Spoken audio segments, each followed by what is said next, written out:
বানপানী এনেকুৱা এটা মিচিং আনি দিম ৱাইফাই আপোনাৰ বানপানী যিটো মথাবাৰী আমি বনাই দিম ৱাইফাইৰ আণ্ডাৰত বানপানী অহাৰ আগতে আমাৰ ৱাইফাইৰ মিচিঙে ক্লিং কৰি থাকিব আৰু দুৰ্নীতি কতো নাথকে দুৰ্নীতি একদম চাপা 24 ঘণ্টা আপনি ফ্ৰী ঘুৰবা পাৰবো কোনো দুৰ্নীতি নাথকে মথাবাৰী এই ভঙাৰ আগতে ৱাইফাইত ছিংগেল আহি যাব যে হিটু মেথাবাৰী ঢাপ ভাঙাৰ এটা চান্স হৈছে হিটু হল আমাৰ ৱাইফাই কালেকশন আমাৰ স্যাৰে যেবিলাক প্ৰতিশ্ৰুতি দিছে সেইবিলাক আমাৰ স্যাৰে ভোটৰ জিকাৰ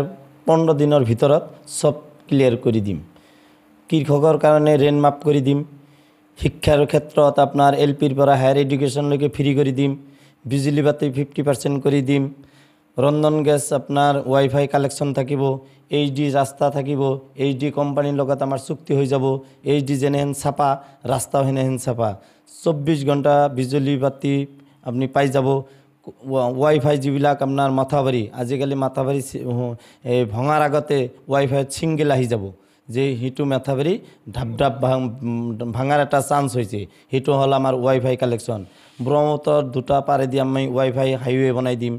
মথাবাৰী বনাই দিম আৰু আপোনাৰ যিবিলাক নিবনুৱাই বাহৰ তলত বহি সময় পাছ কৰে তেওঁলোকৰ কাৰণে আমি ই ৰিক্সাৰ ব্যৱস্থা কৰিম আৰু মহিলাসকলৰ কাৰণে আপোনাৰ ফ্ৰী অহা যোৱাৰ কাৰণে সুবিধা কৰি দিম আৰু বেকাৰ সমস্যা এটাও নাথাকে সকলো ঘৰত ওৱান ফেমিলি ওৱান সাৰ্ভিসৰ আণ্ডাৰত পেলাই দিম আৰু যিবিলাক পুৰণা পেনশন নীতি হেতু আমি বাহাল ৰাখি দিম বানপানী এনেকুৱা এটা মিচিং আনি দিম ৱাইফাই আপোনাৰ বানপানী যিটো মথাবাৰী আমি বনাই দিম ৱাইফাইৰ আণ্ডাৰত বানপানী অহাৰ আগতে আমাৰ ৱাইফাইৰ মিচিঙে ক্লিং কৰি থাকিব এনেহেন সিস্টেম টেকনলজি আমি ফিডিং কৰি আছো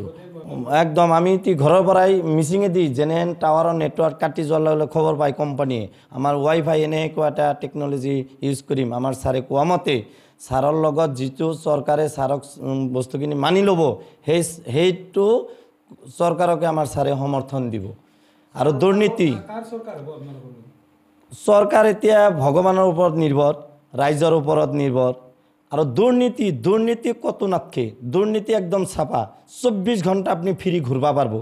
কোনো দুৰ্নীতি নাথকে মানুহৰ ঘৰত জুই লগাৰ লগে লগে যিবিলাক আপোনাৰ ৰাস্তা ঘাটৰ কন্ডিশন থাকবো যেতিয়া আমাৰ ৱাইফাই কালেকশন হৈ যাব লগে লগে আমাক সিঙ্গেল আহি যাব আমি এনডি অফিসৰ লগত যোগাযোগ কৰি সেইবিলাক মিচিং সুবিধা কৰি দিম লগে লগে প্লেন তাতে যায় পানী নমাই দি আহিব না বিজেপি বুলি কোনো কথা নহয় এতিয়া আমাৰ নিৰ্বাচন আসলতে খেলাৰ ইচ্ছা নাছিল আমাৰ ছাৰৰ কিন্তু ছাৰক ৰাইজে ব্যাপক উৎসাহ দিছে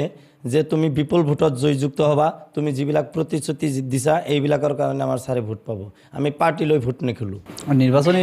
প্ৰতিশ্ৰুতি মানে ৰাইজক আমি বহুত আপোনাৰ প্ৰতি ঘৰে ঘৰে ৱাইফাই ৰন্ধন গেছৰ ব্যৱস্থা কৰিম 50% বিজুলী বাতি আমি ফ্ৰী প্ৰদান কৰিম বৰটাবাসী ৰাইজক আপোনাৰ নদী গৰাখহনীয়া দুয়োপাৰে আপোনাৰ ৱাইফাই মথাউৰি দিয়া হ'ব আৰু এইডি ৰাস্তাৰ আৰম্ভ কৰা হ'ব বৰপেটা লোকসভাৰ অন্তৰ্গত প্ৰত্যেকখন গাঁৱে ভূঞে সকলো ঠাইতে এইডি ৰাস্তা বনোৱা হ'ব আৰু কৃষকসকলৰ ঋণ মাফ কৰি দিয়া হ'ব নিবনুৱা যুৱকসকলক এটাকৈ ই ৰিক্সা প্ৰদান কৰা হ'ব মই 10 লাখ প্লাছ পাম বুলি আশা আছে বৰপেটাবাসী ৰাইজৰ ওচৰত ভোট মানে ধৰক আপোনাৰ 80+ পাৰ্চেণ্ট 80% তাৰে আপনি 10 লাখ পাব বাকিবিলাকে কি পাব বাকিবিলাকে পাব ক'ত সেইবিলাক কথাই নাহি আমাৰ লগত কিন্তু অলপ সিহঁতে মানে আজি বৰপেটা লোকসভা সমষ্টিৰ অন্তৰ্গত সমূহ ৰাইজে বিগত দিনত বহুত ডাঙৰ ডাঙৰ প্ৰাৰ্থীক ভোট দিছে এইবাৰ সাধাৰণ এজন ৰাইজক ভোট দিব বুলি প্ৰত্যেকজন সাধাৰণ কৃষক নিবনুৱা খাটি খোৱা ৰাইজসকলে মোক প্ৰতিশ্ৰুতি দিছে এইবাৰ বিপুল ভোটত মোক দিল্লীত পঠাব বহুত সঁহাৰি পাইছোঁ ৰাইজৰ এইবাৰ কি কয়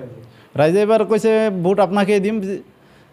বিগত সময়ত বহুত ডাঙৰ ডাঙৰ প্ৰাৰ্থীক ভোট দিলে ইছমাইল হোসেন ডাঙৰীয়াক দিলে সিৰাজউদ্দিন আজমলক দিলে আব্দুল খালেক ডাঙৰীয়াক দিলে গোলাম ওছমানী ডাঙৰীয়াক দিলে গতিকে এইবাৰ কৈছে সাধাৰণ এজন কৃষকৰ সন্তান গতিকে প্ৰত্যেকজন কৃষকে প্ৰত্যেকজন দুখীয়া ৰাইজে প্ৰত্যেকজন নিবনুৱাসকলে প্ৰত্যেকজন আমাৰ যুৱক বন্ধুসকলে বাইদেউসকলে নিজৰ ঘৰৰ এজন সদস্য হিচাপে মোক ভোটদান কৰিব বুলি সেইসকলে মোক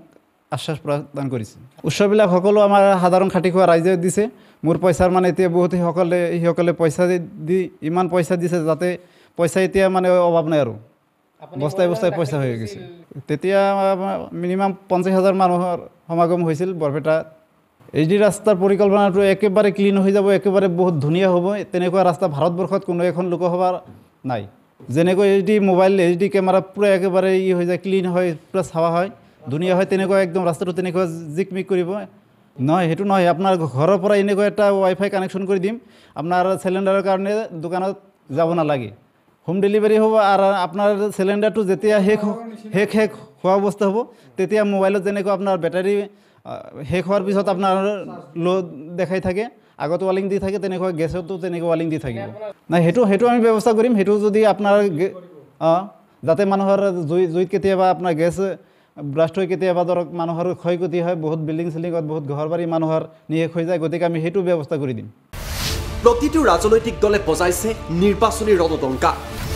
বিজেপিৰ নিৰ্বাচনী ইস্তাহাৰত জনতাৰ বাবে আছে কি? কংগ্ৰেছৰ বিৰোধীয়ে জনতাক দিছে কি প্ৰতিশ্ৰুতি? AIUDF ফেক্টৰ হ'ব নেকি এইবাৰৰ নিৰ্বাচনত?